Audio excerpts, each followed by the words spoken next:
Teacher UPS दरागढ़ जून छमकोट। तो बच्चों, कल हमने गेहूं का दाना पढ़ा था। जो हमारा मौजू था वो गेहूं का दाना था। आधा हमने पढ़ा था सबक, तो आधा आज पढ़ेंगे। तो बच्चों चलो अपनी अपनी किताबें निकालिए, हम पढ़ेंगे।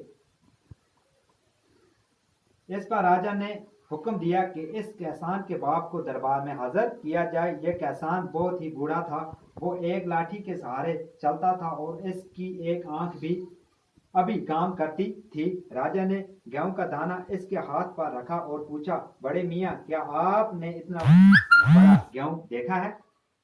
जो पहले बूढ़ा लाया था बच्चों, जो कल मैंने आपको बताया था, जो पहले बूढ़ा लाया था यानी बेटा था। वो जो आज का बूढ़ा आया दरबार में, इसका बेटा था। वो 2 लाठियों के सहारे दरबार में लाया गया था। जो आज आया बाप, वो 1 लाठी के सहारे दरबार में आया। तो इससे राजा ने पूछा कि मुझे बताओ कि आपने इतना बड़ा गेहूं का दाना कभी देखा है? यह बूढ़ा किसान भी कुछ बहरा था, यानी ये भी थोड़ा बहरा था, लेकिन अपने लड़के जैसा ना था। क्योंकि इसका लड़का जो था, जो पहले दरबार में लाया गया था, उसके बाल भी सफेद थे, मुंह में दांत भी नहीं था, जैसे मैंने कल आपको बताया भी है बच्चों। तो 2 लाठियों के सहारे वो चल रहा था। उसकी आंखों में रोशनी भी नहीं थी, लाइट भी नहीं थी, यानी आंधा था। इसने कहा, सरकार, मैंने आज तक कभी इतना बड़ा गेहूं ना बोया है।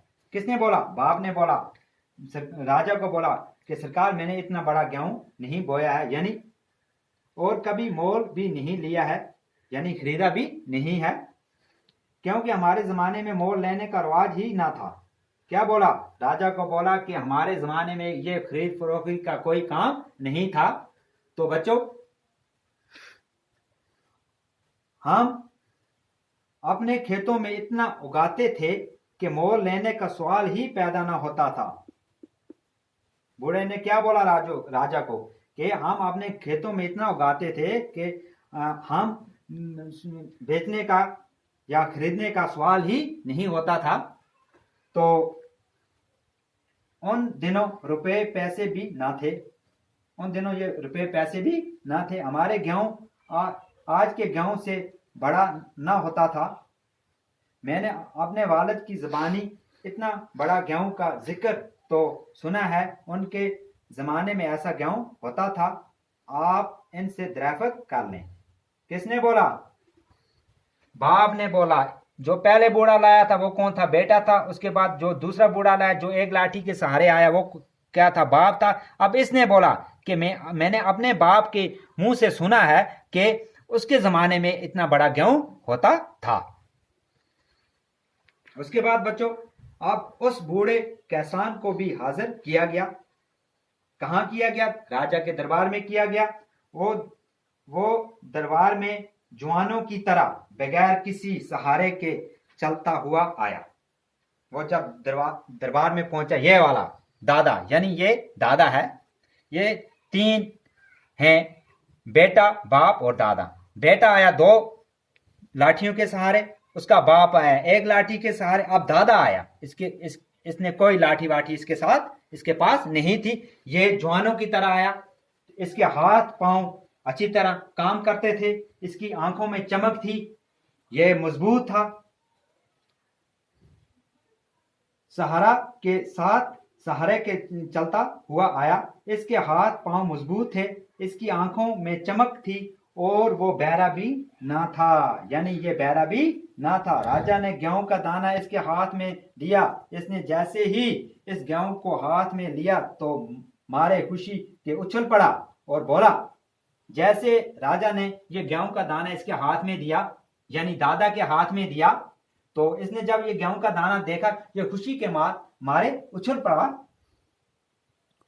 ये तो मेरे जमाने का गेहूं है। क्या बोला? ये तो मेरे जमाने का गेहूं है।